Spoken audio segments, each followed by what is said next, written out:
দলমত, ধর্ম, বর্ণ নির্বিশেষে প্রতিটি মানুষ যাতে শান্তি এবং নিরাপত্তার সঙ্গে বসবাস করতে পারে এমন পরিবেশ নিশ্চিত করতে বদ্ধপরিকর সরকার।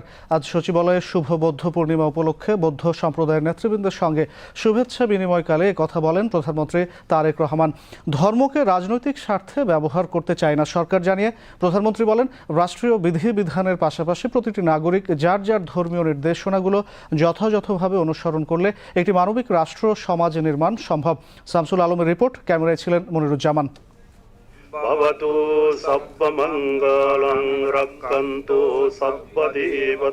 বৌদ্ধ ধর্মাবলম্বীদের সবচেয়ে পবিত্র উৎসব শুভ বুদ্ধ পূর্ণিমা। এ উপলক্ষে বৃহস্পতিবার সচিবালয়ে প্রধানমন্ত্রী তারেক রহমানের সঙ্গে শুভেচ্ছা বিনিময় করেন বৌদ্ধ সম্প্রদায়ের নেতৃবৃন্দ।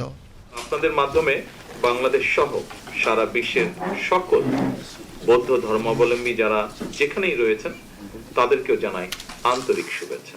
বৌদ্ধ সম্প্রদায়ের সবাইকে শুভেচ্ছা জানিয়ে প্রধানমন্ত্রী বলেন, দল, মত, ধর্মবর্ণ নির্বিশেষে প্রতিটি মানুষ যাতে শান্তিতে বসবাস করতে পারে তেমন একটি পরিবেশ নিশ্চিত করতে বদ্ধপরিকর সরকার। যাতে প্রতিটি নাগরিক প্রত্যেকেই যে যার ধর্মীয় রীতিনীতি ও অধিকার বিধি বিনা বাধায় স্বাধীনভাবে অনুকরণ ও ভোগ করতে পারেন এমন একটি রাষ্ট্র ও সমাজ বিনির্মাণ করাই হচ্ছে আমাদের সরকারের অন্যতম প্রধান দায়িত্ব এবং অঙ্গীকার।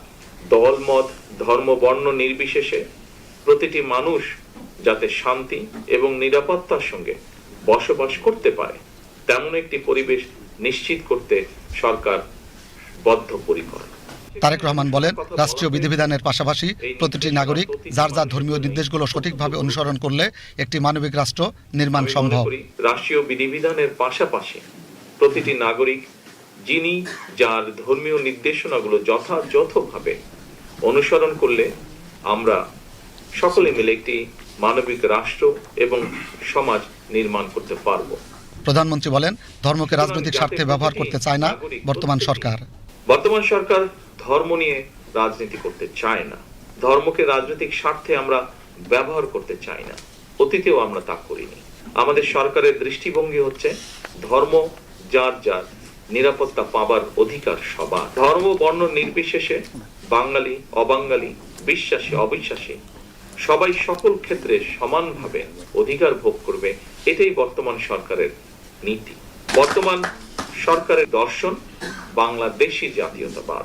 বাংলাদেশে এটি বারবার প্রমাণিত হয়েছে, একমাত্র বাংলাদেশি জাতীয়তাবাদের দর্শনই দেশের সকল বর্ণ, ধর্মীয় সম্প্রদায় ও নৃগোষ্ঠী নিবিড় সহ অবস্থান নিশ্চিত করতে পারে।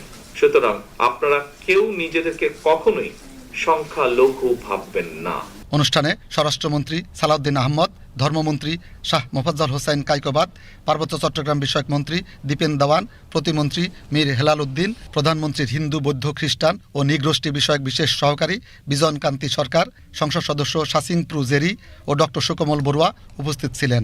এ সময় বৌদ্ধদের পক্ষ থেকে প্রধানমন্ত্রীকে একটি ক্রেস্ট ও বুদ্ধ মূর্তির প্রতিবিম্ব দেওয়া হয়। Shamsul Alam, BTV news.